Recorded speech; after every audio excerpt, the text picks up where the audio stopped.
Presentata stamani la nuova ordinanza di sicurezza balneare, la numero 4 2022, stamani nel corso di una conferenza stampa presso la Capitaneria di Porto, Guardia Costiera di Porto Empedocle, dal comandante di fregata Fabio Serafino.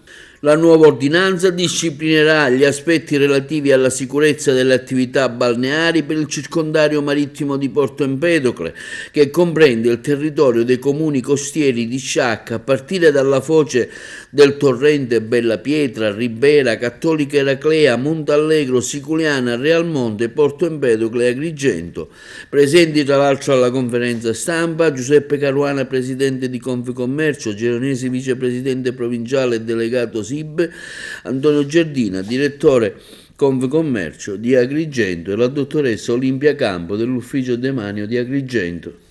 Allora, innanzitutto è l'ordinanza di sicurezza balneare che non è stata stravolta rispetto ai provvedimenti già emanati negli anni precedenti, non c'era una particolare esigenza di stravolgerla, ma abbiamo ritenuto opportuno introdurre degli elementi di razionalizzazione. Abbiamo suddiviso l'ordinanza in due parti. In precedenza c'era un'ordinanza di sicurezza balneare che regolamentava anche le attività ludico-diportistiche. Abbiamo ritenuto più opportuno separare gli aspetti più propriamente tipici della balneazione da quelli connessi invece alle attività ludico-diportistiche, che sono molto più in evoluzione, in continuo cambiamento e che richiedono con l'introduzione di sempre nuove attività un'attività di aggiornamento. Quindi abbiamo ritenuto opportuno separarle, così la modifica e l'introduzione di nuove attività non comporta necessariamente poi la modifica anche dell'ordinanza di sicurezza balneare.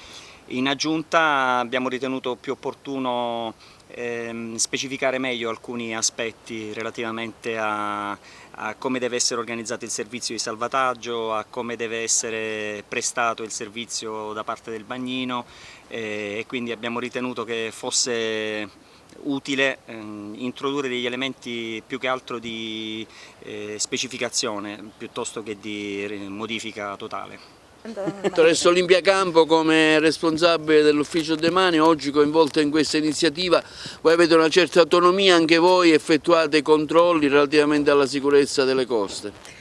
Noi abbiamo la gestione, i controlli sono affidati alla Capitaneria di Porto, come è giusto che sia. Per noi però è importante essere presenti qui oggi perché la gestione non può prescindere dalla conoscenza puntuale delle ordinanze e dalla stretta collaborazione che da sempre è esistita, almeno per quanto concerne la mia gestione, certamente tra noi, la Capitaneria di Porto, le Capitanerie di Porto, perché io sia Agrigento che Gela, e gli uffici circondariali marittimi, quindi per noi è soltanto una refluenza che ovviamente c'è e ci sarà sulla normale gestione delle attività prima descritte dal comandante.